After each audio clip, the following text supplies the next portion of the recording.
मुख्यमंत्री धामी ने स्वच्छता अभियान में कहा उत्तरकाशी मस्जिद की होगी जांच। सीएम धामी ने कहा मस्जिद को लेकर मिली कुछ शिकायतें, अतिक्रमण के खिलाफ अभियान नहीं रुकेगा। जन आक्रोश रैली बवाल के बाद उत्तरकाशी गए थे सीएम।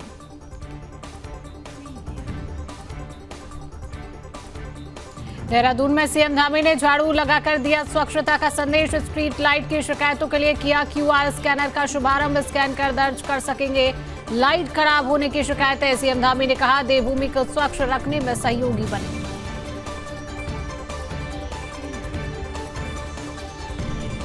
उत्तराखंड में पिछली बार की तुलना में बजट खर्च की रफ्तार कम। 2023-24 की पिछली छमाही में खर्च हुए 4,800 करोड़ रुपए। आचार संहिता हटने के बाद बारिश में रुके कई निर्माण कार्य। वित्त सचिव ने कहा सीएम धामी का आर्थिक स्थिति मजबूत करने पर फोकस। रुद्रप्रयाग में भगवान तुंगनाथ देव डोली का रास्ता रोकने की कोशिश। वन विभाग ने रास्ते में बने गेस्ट हाउस के कारण डोली को रोका। कई घंटों तक भक्तों के कंधों पर रही बाबा की डोली। कांग्रेस का आरोप देव डोली को रोकना हिंदू धर्म का अपमान। उत्तराखंड आईएएस एसोसिएशन ने मुख्य सचिव राधा रतूड़ी से की मुलाकात। सचिव आर मीनाक्षी सुंदरम से अभद्रता करने वालों के खिलाफ कड़ी कार्रवाई की मांग। मुख्य सचिव ने सचिव गृह को दिए कठोर कानूनी कार्रवाई के निर्देश। सचिवालय की सुरक्षा व्यवस्था का परीक्षण की कार्रवाई के निर्देश। देहरादून के छठ घाटों पर 4 दिवसीय छठ महापर्व का समापन। घाटों पर व्रती महिलाओं ने छठी मैया की पूजा कर सूर्य देवता को दिया अर्घ्य। श्रद्धालुओं ने परिवारों के सुख समृद्धि की कामना की। छठी मैया और सूर्य देवता के जयकारों से गूंज उठे छठ घाट।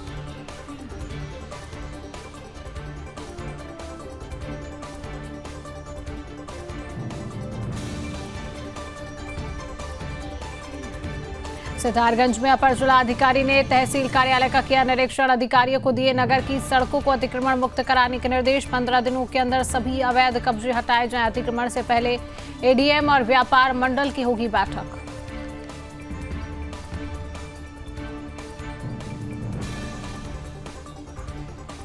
पंजाब की मोहाली पुलिस टीम की रुड़की में दबिश। हत्या की आरोपी सौतेली मां को किया गिरफ्तार। सौतेली मां पर मासूम बेटी की हत्या का आरोप। 17 अगस्त 2024 को मोहाली में पीट कर की थी 2 साल की बेटी की हत्या।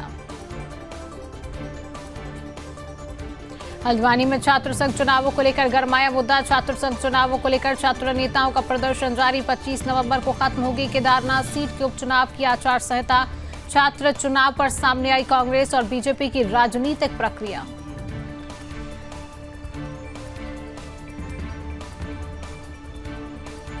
विकासनगर की फार्मा कंपनी में लगी आग। 10 से ज्यादा कर्मचारी घायल, 4 की हालत गंभीर। मैनेजर ने सूझबूझ दिखाते हुए गैस सिलेंडर की सप्लाई की बंद। कंपनी में गैस लीकेज के कारण हुई आग लगने की घटना।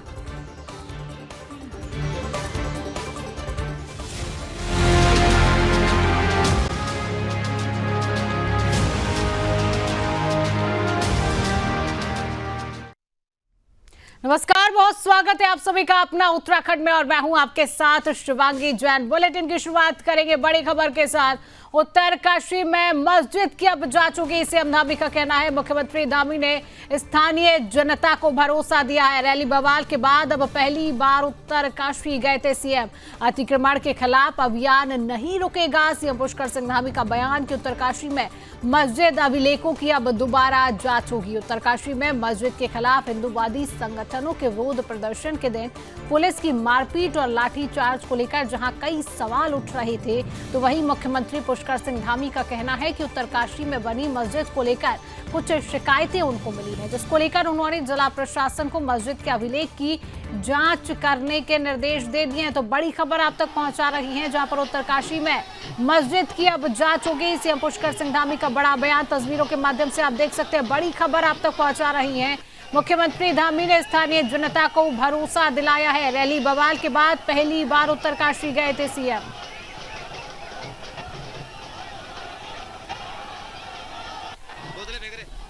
उत्तरकाशी में अब मस्जिद की जांच होगी। सीएम पुष्कर सिंह धामी का बड़ा बयान आप तक पहुंचा रही है। मुख्यमंत्री धामी ने स्थानीय जनता को इसका भरोसा दिलाया है। रैली बवाल के बाद पहली बार उत्तरकाशी गए थे सीएम पुष्कर सिंह धामी।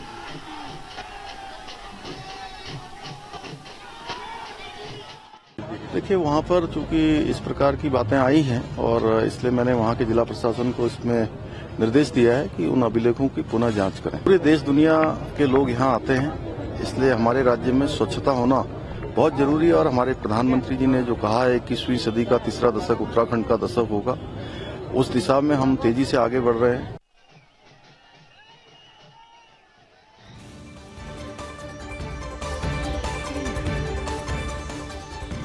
उत्तराखंड में बजट खर्च को लेकर हर वित्तीय वर्ष में बड़े बड़े दावे किए जाते हैं, लेकिन हालात यह हैं कि पिछली बार की तुलना में इस बार बजट खर्च की रफ्तार और धीमी हो गई है। वित्तीय वर्ष 2024-25 में पूंजीगत में 15 अक्टूबर तक यानी 6 माह से अधिक समय बीतने के बाद भी मात्र 3,140 करोड़ की राशि खर्च की जा सकी, जो पिछले वित्तीय वर्ष की तुलना में काफी कम है। वित्तीय वर्ष 2023-24 में पहली छमाही में 4,800 करोड़ की राशि खर्च की गई थी। अब वित्तीय वर्ष की दूसरी छमाही की शेष अवधि में 11,000 करोड़ से अधिक खर्च करने का दबाव सरकार पर है। वित्तीय वर्ष 2024-25 में विकास योजनाओं और परिसंपत्तियों के निर्माण कार्यों के लिए पूंजीगत मद में 14,857 करोड़ का बजट प्रावधान किया गया है। इसमें से 4,489 करोड़ की राशि विभागों को खर्च के लिए आवंटित की जा चुकी है। बजट खर्च के आंकड़ों पर नजर डालें तो चालू वित्तीय वर्ष की पहली छमाही में बजट आवंटन में से मात्र 3,150 करोड़ रुपए ही उपयोग में लाए जा सके हैं। विभागों की अगर हम बात करें तो वर्तमान वित्तीय वर्ष की पहली तिमाही यानी कि अप्रैल से लेकर जून माह तक लोकसभा चुनाव की आचार संहिता लागू होने से विकास कार्यों की गति ढीली रही है। आचार संहिता हटने के बाद वर्षा काल ने निर्माण कार्यों की चाल पर बेड़ियां डाल दी। महालेखाकार से प्राप्त आंकड़ों के अनुसार वर्ष 2019 और 20 में 1,695 करोड़ यानी कि वर्ष 2020-21 में 1,082 करोड़, 2021-22 में 2,805 करोड़ और 2022-23 में 2,138 करोड़ की राशि पूंजीगत मद में खर्च हुई थी। सचिव वित्त दिलीप जावलकर ने इसी को लेकर कहा कि समय समय पर बजट खर्च की समीक्षा की जाती है। इस बार कम बजट खर्च का कारण चुनावी आचार संहिता और वर्षा काल रहा है। भारत सरकार ने प्रोत्साहन धनराशि दी है। उम्मीद है कि अगले माह तक 55% का लक्ष्य पूरा कर लिया जाएगा। वहीं ग्राम विकास विभाग के लिए कुल बजट प्रावधान 1,632 करोड़ रुपए है। इसमें से 613 करोड़ आवंटित किए गए हैं, लेकिन विभाग 565 करोड़ रुपए खर्च कर पाया है। विभाग के सामने अब आवंटित बजट को 100% खर्च करने की चुनौती है। सचिव वित्त दिलीप जावलकर ने कहा है कि केंद्र में नई सरकार बनने से केंद्र से बजट देरी से आया है। मुख्यमंत्री और वित्त मंत्री समय समय पर इसकी समीक्षा करते हैं। आर्थिक स्थिति मजबूत करने पर फोकस है। खनन से काफी आमदनी हुई है। जीएसटी में उम्मीद से कम प्राप्ति हुई है।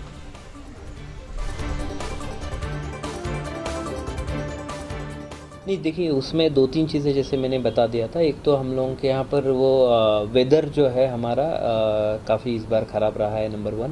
दूसरा जो मैंने कहा हुआ था कि इलेक्शन से हमारे यहाँ पर भी व्यय का स्थिति जो है वो प्रभावित हुई है।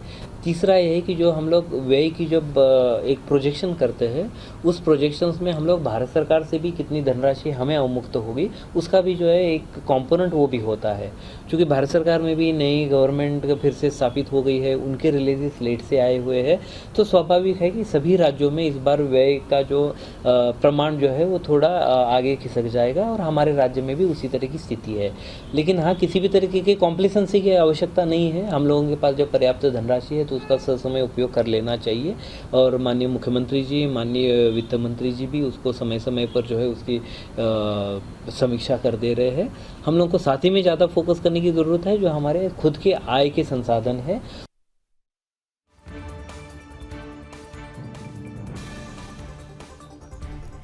और अब बात करेंगे बड़ी खबर की। 10 नवंबर से युवा महोत्सव शुरू होगा। कई जाने माने खिलाड़ी इसमें प्रतिभाग करेंगे। महोत्सव का विषय विज्ञान प्रौद्योगिकी में नवाचार है। सीएम धामी युवा महोत्सव का उद्घाटन करते हुए नजर आएंगे। वॉलंटियर पोर्टल का भी उद्घाटन करेंगे। खेल मंत्री रेखा आर्य ने इसकी जानकारी दी है और बताया है कि 10 नवंबर से राज्य में युवा महोत्सव का आयोजन होने जा रहा है।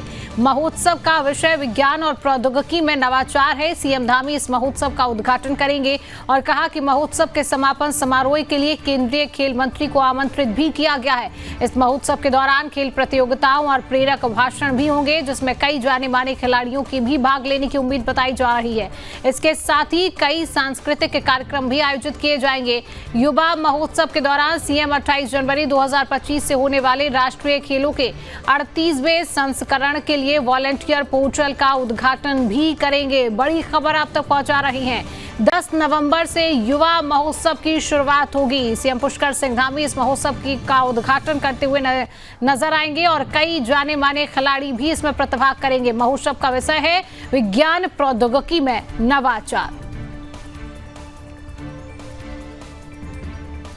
तो 10 नवंबर से युवा महोत्सव की शुरुआत होने जा रही है। सीएम पुष्कर सिंह धामी इस महोत्सव का उद्घाटन करते हुए नजर आएंगे। वॉलंटियर पोर्टल का भी उद्घाटन होगा। करके आई हूँ कि समापन देखिए, आज के पीसी का मुख्य उद्देश्य ये है कि हम लोग 10 तारीख से युवा महोत्सव प्रारंभ कर रहे हैं और अब की बार का जो युवा महोत्सव है उसकी थीम ही जो है innovation in science and technology है और जिसमें हम विभिन्न कार्यक्रम आयोजित कर रहे हैं। इस कार्यक्रम के तहत हमारे माननीय मुख्यमंत्री जी 10 तारीख से इसका शुभारंभ करेंगे और समापन पर मैं केंद्रीय मंत्री खेल मंत्री जी से मुलाकात करके आई थी। उनको भी इनवाइट करके आई हूं कि समापन उनके स्तर से हो जाएगा तो निश्चित रूप से विभाग का सौभाग्य भी रहेगा और कार्यक्रम में निश्चित रूप से उनका मार्गदर्शन भी प्राप्त होगा। तो इस पूरे युवा महोत्सव में युवाओं के लिए बहुत सारी खेल प्रतियोगिताएं हैं, बहुत सारे मोटिवेशनल स्पीच है, बहुत सारे उनके करियर कोर्सेज के संदर्भ में बहुत सारी चीजों की जानकारियां हैं, प्लस इसमें बहुत सारे ऐसे नामचीन प्लेयर भी इसमें आने के लिए प्रस्तावित है। तो हमारी ये कोशिश है कि ये 10 तारीख से लेकर 14 तारीख तक चलने वाला जो युवा महोत्सव है उसमें हर दिन कुछ न कुछ नया जोड़ते रहे। इसमें हमारे नवयुवक मंगल दल हैं अथवा हमारे महिला मंगल दल हैं, उनका भी प्रतिभाग इसमें होने जा रहा है। देखिए, आज पंजाब की Mohali police team Roorkee civil line कोतवाली इलाके के मोहल्ला इस्लाम नगर में दबिश देकर हत्या की आरोपी सौतेली मां को गिरफ्तार कर पंजाब ले गई है। दरअसल मामला यह है कि 17 अगस्त 2024 को पंजाब के मोहाली में किराए पर रह रहे नदीम मलिक की 2 साल की बेटी की संदिग्ध परिस्थितियों में मौत हो गई थी। पीड़ित पिता ने अपनी दूसरी पत्नी आयशा मलिक पर ही मासूम को पीट कर हत्या का आरोप लगाकर मुकदमा दर्ज कराया था। इसी के चलते मोहाली के बलौंगी थाने की एक टीम रुड़की पहुंची और आरोपी महिला को गिरफ्तार किया है। एसपी देहा स्वपन किशोर सिंह ने बताया कि पंजाब पुलिस रुड़की में आई थी और आरोपी को महिला को गिरफ्तार कर ले गई।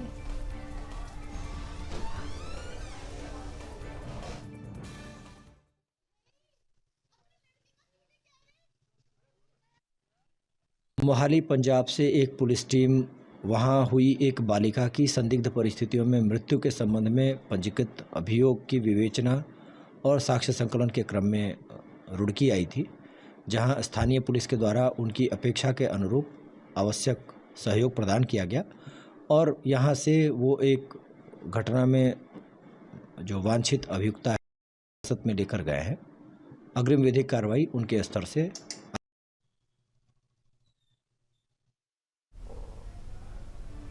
खबर देहरादून से है, जहां मुख्यमंत्री पुष्कर सिंह धामी ने राज्य स्थापना दिवस के पूर्व दिवस पर रेसकोर्स में स्वच्छता कार्यक्रम में प्रतिभाग किया और झाड़ू लगाकर स्वच्छता का संदेश दिया है।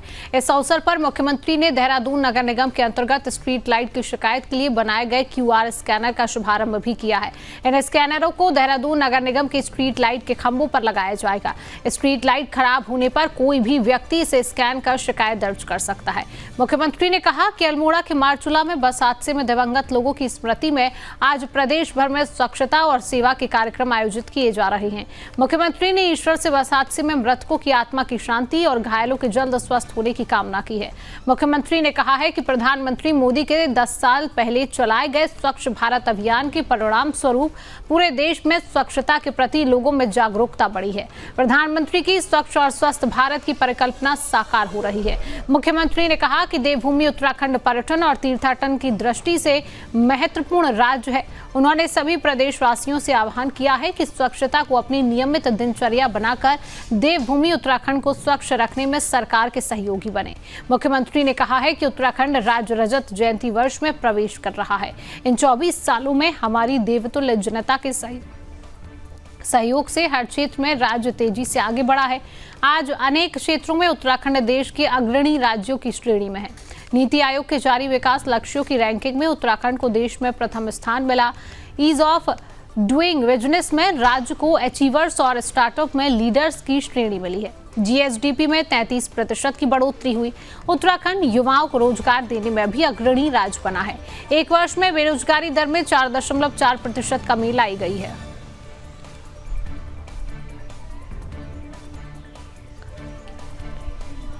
स्थापना दिवस की आज पूर्व संध्या है। एक दिन पहले हम सब लोगों ने हमारे प्रधानमंत्री आदरणीय मोदी जी के नेतृत्व में पूरे देश के अंदर स्वच्छ भारत अभियान चला था और उसके 10 वर्ष पूरे हुए। निरंतरता से देश स्वच्छता की ओर आगे बढ़ा है और हमारा राज्य पर्यटन की दृष्टि से, श्रद्धालुओं की दृष्टि से, तीर्थ यात्रियों की दृष्टि से पूरे देश दुनिया के लोग यहाँ आते हैं।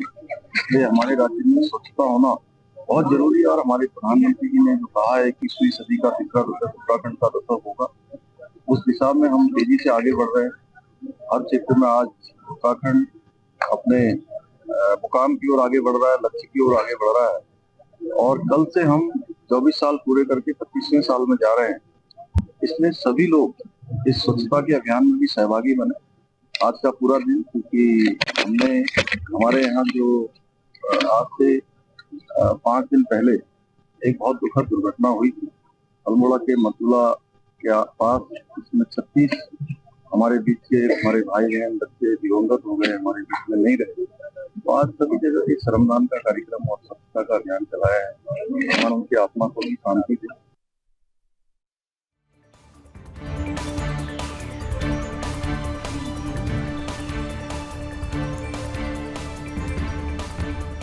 बीते रोज वन विभाग ने बाबा तुंगनाथ की देव डोली को रोकना हिंदू सनातन धर्म की अनुयायियों की भावनाओं से खिलवाड़ करना है।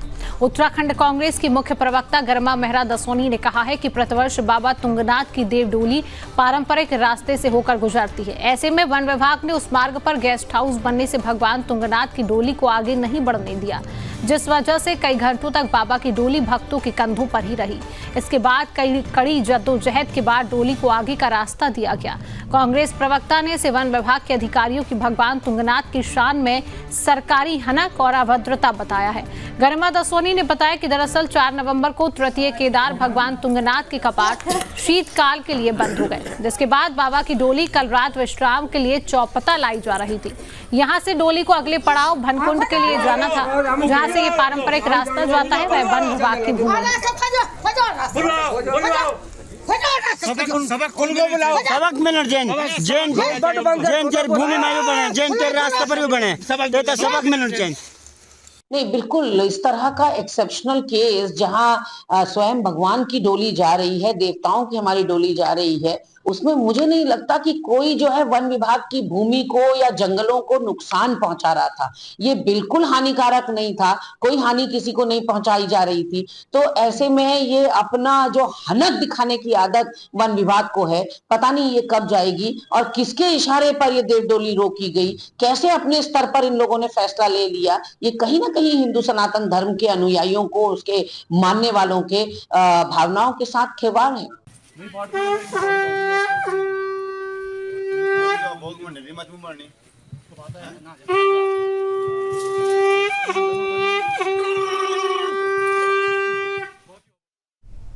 सचिवालय में उत्तराखंड आईएएस एसोसिएशन ने मुख्य सचिव राधा रतूड़ी से मिलकर सचिव और मीनाक्षी सुंदरम से अभद्रता करने वालों के खिलाफ कड़ी कार्रवाई की मांग की है। आरोपियों के खिलाफ जल्द कार्रवाई कराने को मुख्य सचिव को एक पत्र भी सौंपा गया। एसोसिएशन अध्यक्ष आनंद वर्धन ने मुख्य सचिव को बीते बुधवार को हुई घटना की जानकारी दी। उन्होंने कहा कि इस तरह की घटनाओं की पुनरावृत्ति न हो, ये हर हाल में सख्ती के साथ सुनिश्चित कराया जाए। सरकारी काम में बाधा पहुंचाने वालों के खिलाफ कार्रवाई की मिसाल पेश की जाए, ताकि भविष्य में कभी भी कोई ऐसी घटना को दोहराने की सोच भी ना सके। मुख्य सचिव ने इस संबंध में सचिव गृह को आरोपियों के विरुद्ध तुरंत कठोर कानूनी कार्रवाई के निर्देश दिए हैं। सचिवालय की सुरक्षा व्यवस्था का तुरंत परीक्षण कर प्रभावी कार्रवाई के निर्देश दिए गए। देहरादून उत्तराखंड आईएएस एसोसिएशन ने मुख्य सचिव से मुलाकात की है।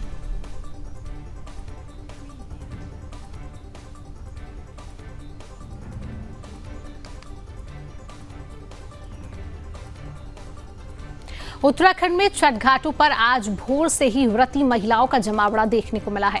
छठ व्रतियों ने उदयमान सूर्य को अर्घ्य दिया। पहाड़ से मैदान तक श्रद्धालुओं ने उगते सूर्य को अर्घ्य देकर सुख समृद्धि की कामना की है। उगते सूर्य को अर्घ्य देने के साथ ही 4 दिवसीय छठ महापर्व का समापन हो गया। महिलाओं ने छठी मैया की पूजा कर सूर्य देवता की आरती की। इस बीच चारों ओर छठी मैया और सूर्य देवता के जयकारों की गूंज रही। छठ पूजा के लिए सुबह देवभूमि के घाट दीपों की रोशनी से जगमगा उठे। छठ व्रतियों ने रात 3 बजे से ही देहरादून के कई घाटों पर पहुंचना शुरू कर दिया।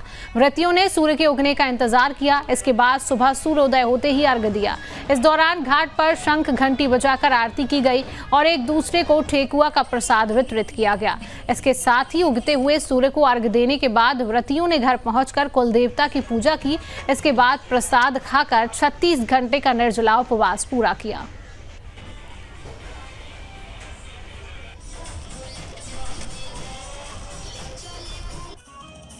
पंडित वेद प्रकाश शर्मा है। आज पूरा भारत छठ मैया की पूजा मना रहा है। इसका ये महत्व है कि इससे सभी कामनाएं पूर्ण होती हैं। संतान प्राप्ति है, सभी प्रकार के लाभ हम इससे प्राप्त कर सकते हैं।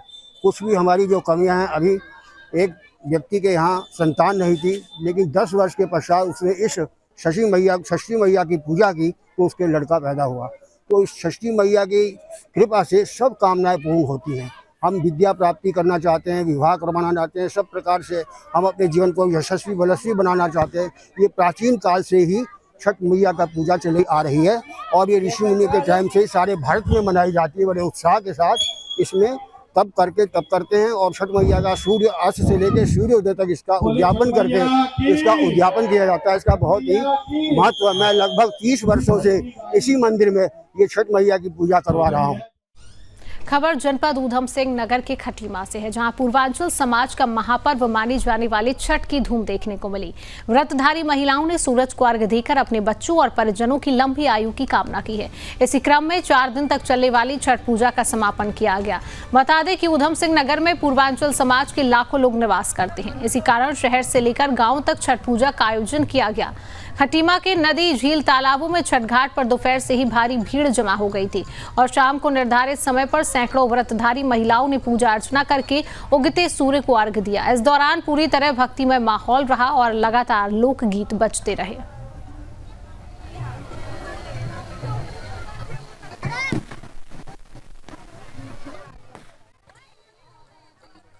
मैं राम बड़ाई, ग्राम बगुलिया, तहसील खटीमा, जिला ऊधम सिंह का स्थायी निवासी हूँ और प्रतिवर्ष जो है ये वार्षिक उत्सव छठी का पर्व महान पर्व है जो भारतवर्ष के अंदर बड़े धूमधाम से मनाया जाता है।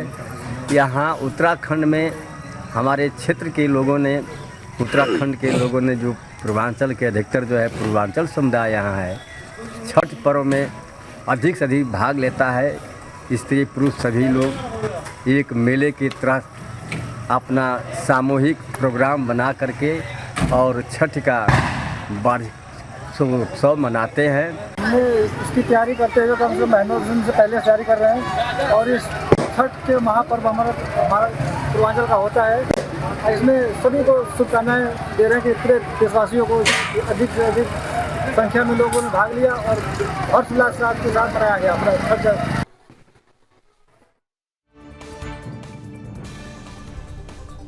खबर सुतारगंज से है, जहां पर जिलाधिकारी ने तहसील कार्यालय का निरीक्षण कर अधिकारियों को जरूरी निर्देश दिए हैं। उन्होंने कहा है कि नगर क्षेत्र की सड़कों पर नालियों के स्लैब से 15 दिनों के भीतर अवैध कब्जे हटाकर सड़कों को अतिक्रमण मुक्त किया जाएगा।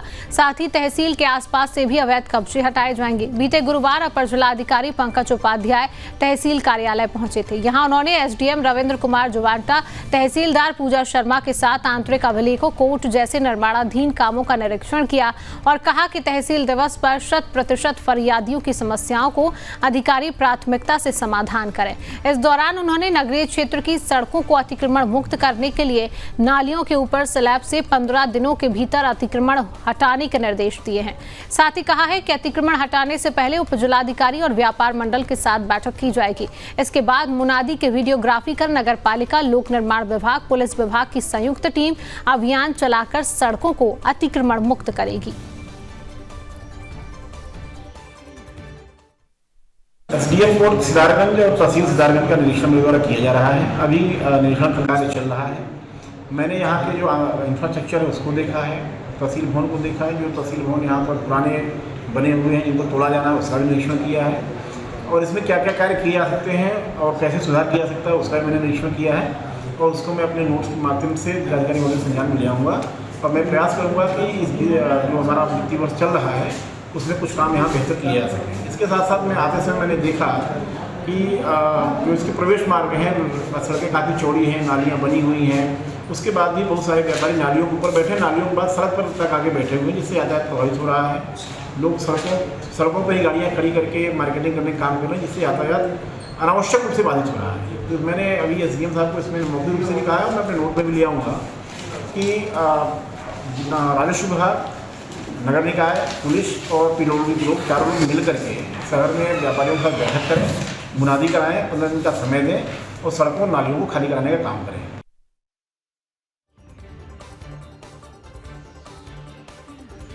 खबर विकास नगर से है। सेलाकुई के इंडस्ट्रियल एरिया फार्मासिटी में मौजूद दवा बनाने वाली कंपनी में अचानक आग लगने से चारों तरफ अफरा तफरी मच गई।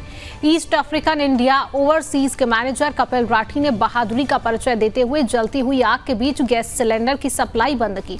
इस घटना की सूचना मिलते ही फायर ब्रिगेड की गाड़ी मौके पर पहुंची और समय रहते आग पर काबू पा लिया। इस घटना में मौके पर काम कर रही कंपनी के 10 से 12 कर्मचारी आग में झुलस कर घायल हुए हैं, जिन्हें नजदीक के अस्पताल में इलाज के लिए पहुंचा दिया गया है। बता दें कि है फार्मास्यूटिकल एंड रिसर्च लिमिटेड नाम की इस कंपनी में गैस लीकेज होने के कारण आग की घटना घटी है।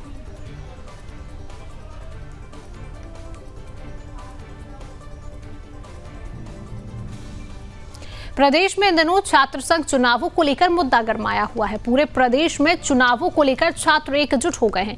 आए दिन छात्र नेताओं का प्रदर्शन जारी है। कभी कॉलेज की छत पर चढ़कर तो कभी पेट्रोल डालकर आत्मदाह करने जैसी खबरें रोजाना देखने को मिल रही हैं। प्रदेश सरकार ने इस पर अपनी मंशा अभी तक जाहिर नहीं की है, जिससे छात्रों का पारा चढ़ा हुआ है। इससे पहले निकाय चुनाव को लेकर भी सरकार टाल मटोल करती आ रही है। बता दें कि शासन की ओर से पहले भी हाई कोर्ट में शपथ पत्र दिया गया था कि 25 दिसंबर तक चुनाव करवा लिए जाएंगे। इसके लिए अधिसूचना 10 नवंबर तक जारी होने की बात कही गई थी। इसके बाद राज्य में 9 नगर निगम 102 निकायों में चुनाव के दृष्टिगत तेजी से कसरत की गई। निकायों में परसीमन वार्ड परसीमन पूरा हो चुका है, जबकि 99 निकायों की पुनरीक्षित मतदाता सूची तैयार हो गई है।